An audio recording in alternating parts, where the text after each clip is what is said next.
Ghostman na po, ano? Sabado, Ghostman na, oh. Ang Ghostman natin tinatawag na Hungry Man. Ibig sabihin, yung purgatory, binuksan yung pinto, palabas yung mga spirit, idalaw ang mga kamag-anak nila o iba naman, nagbabakasyon, parang bakasyon, 1 month, ganon. Pero iba nagsasabi, 2 weeks lang, pero iba nagsasabi, hindi mo alam hindi naman tayo, sa September 21 ang isang buwan na andito sila sa paligid natin. Yung mga may third eye nakikita, sinasabi, andyan sila, ganon-ganon. Di believe din tayo sa kanila po, no? Ang August 23 is a ghost man. Hungry man ang tawag sa bahan. Sa Buddhism naman is a prayer man. Ang prayer man, ibig sabihin, bukas halimbawa bahay niyo hindi meron nakita katulong o ano na may masama, ano ibig sabihin na may bad energy dyan, bukas kayo ng iPad nyo o cellphone nyo, may hanap nyo Buddhist song, Om Mani Padme Hum. Yan, pa-open mo para padinig mo sa mga spirit ay sa bahay natin. Ang tinatawag ko, mga kaibigan, ang tawag ko sa bahay namin dito, meron mga kaibigan, tinutulungan kami talaga. So yan ang gagawin natin sa Ghostman sa 23 umpisa. Maski na araw-araw, maski na gabi, padinig mo Om Mani Padme Hum is a Buddhist song.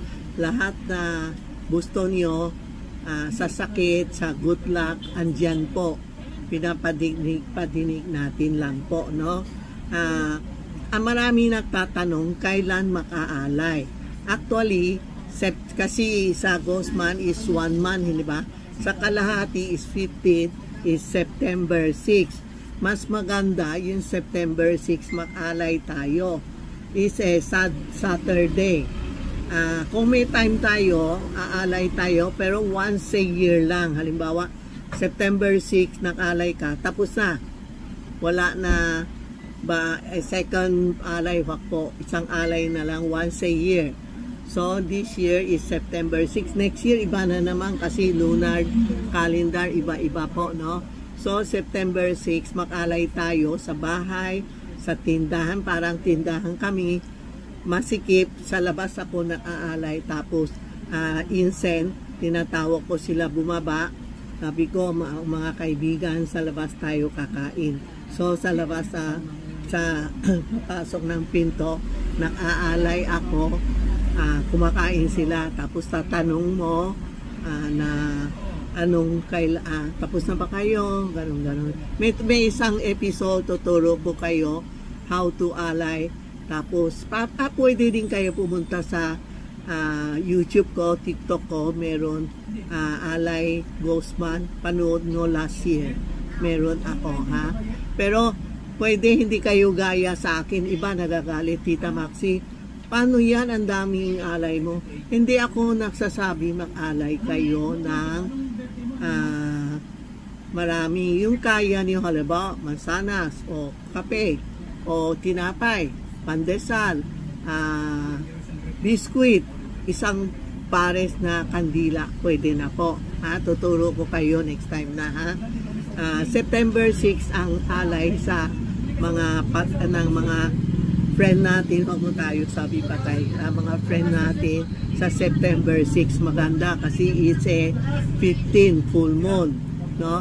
Ang alay natin tanghali, halimbawa 3 o'clock, 5 o'clock, 4 o'clock. Pero ako kasi sa tindahan, hindi ako pwede mag-alay ng after lunch. Kaya ang alay ko maaga. Sabi ko, pasensya na kayo, una na kayo kumain.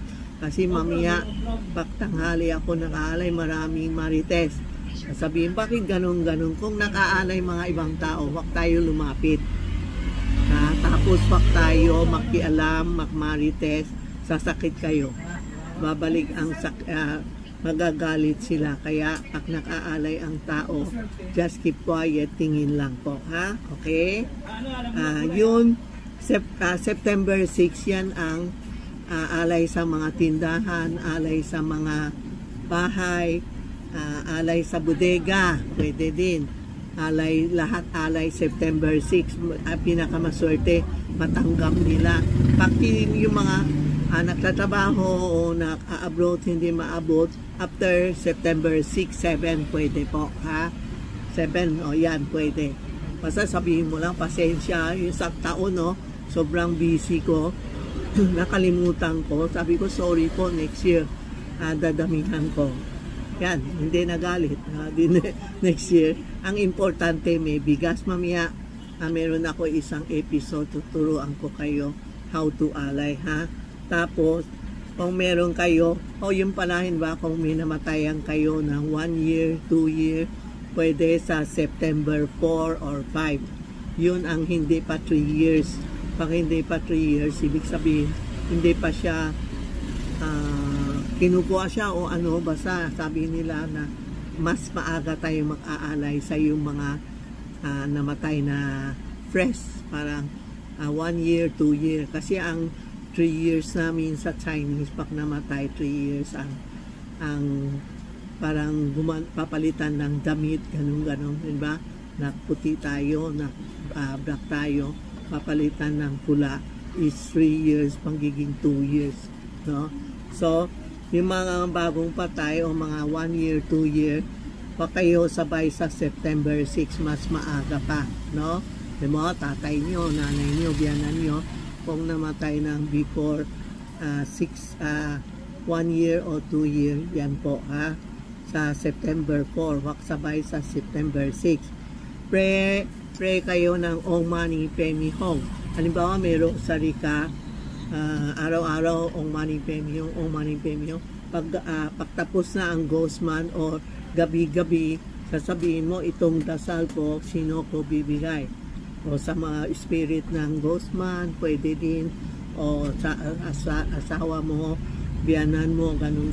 Kung kailangan, may bibigay, o kaya sa September 21, pwede mo sabihin lahat na buong man na dinasal ko, Ong Mani Padme Hum or Our Father or Hail Mary, bibigay ko kanino, o kaya bibigay sa mga spirit na dito para save kami, whole year save kami, kasi ang aalay 1 month lang or once a year lang po, tapos pwede tayo pumunta simbahan, Catholic simbahan, hindi ba, Buddhism is temple, Protestant may Protestant, yung Christian walang alay, hindi, walang dasal o Christian, kaya hindi naniniwala, okay lang po kayo. Kami, Buddhism and Catholic. Buddhism, pinalalagay ko pangalan ng biyanan ko, tatay ko, asawa ko sa temple, nagdadasal sila and nakaalay ng pagkain po, no? Kailangan natin pagkakain sila once a year lang, nagpe-thank you sila sa atin po, no? Wag lang magsuot ng mga white or black, kasi marami na kontra sa akin na nagsasabi na wag lang magsuot ng white or black. Problema, bahala na kayo kung naniniwala kayo o hindi, wear red panty, malakas ang panty namin, kasi if you wear red panty, mas hindi lumalapit ang mga bad energy sa atin, okay? Wag lang gabi umuwi ng gabi na gabi, huwag kayo pumunta sa sementeryo o mga hospital, funeral, huwag pa muna magdalaw.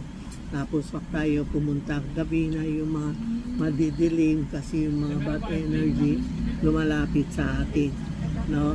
Sa kalye po, pag huwag kayo magpulot ng mga handkerchief, coins, tuwalya o ano, basta sa kalye, sa daan, huwag tayo magpulot, kasi iba, diba, malas siya pumunta sa temple, pinapa-press yung tuwalya, tinatapon sa daan, parang ibig sabihin yung malas niyo tinatapon sa daan po, no? Suot kayo mga lahat ng bracelet niyo binili, it's a protection, kasi iba sabi bawal. Hindi po, pupunta ka sa simbahan, punta kayo sa simbahan o sa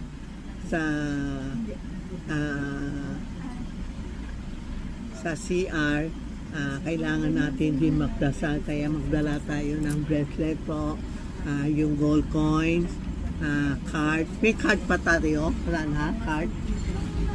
Wala. Uwak.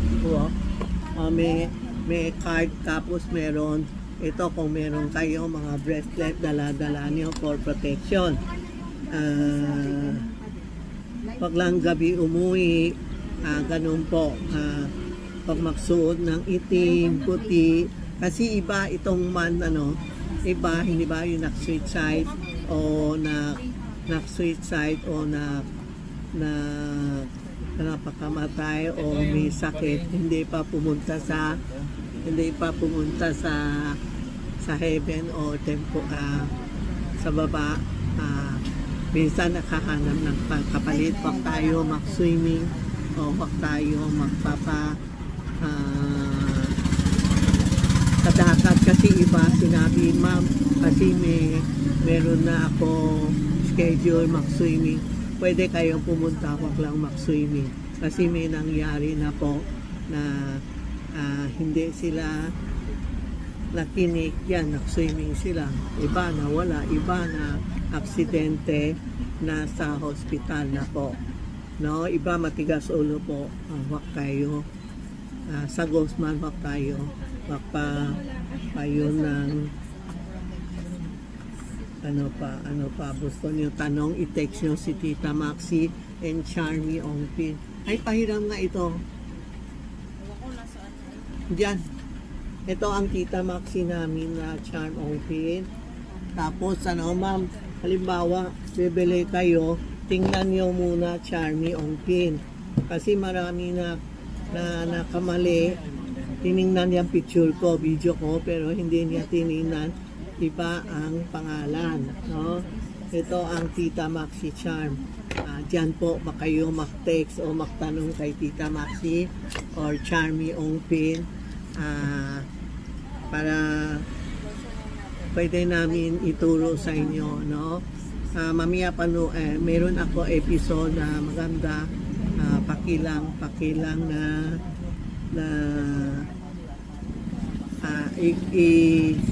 itingin lang kung okay o kung yan ang kailangan nyo. Ito ang Guzman na kailangan natin muna i-repair, ilista nyo sa papel anong kailangan nyo po, ha?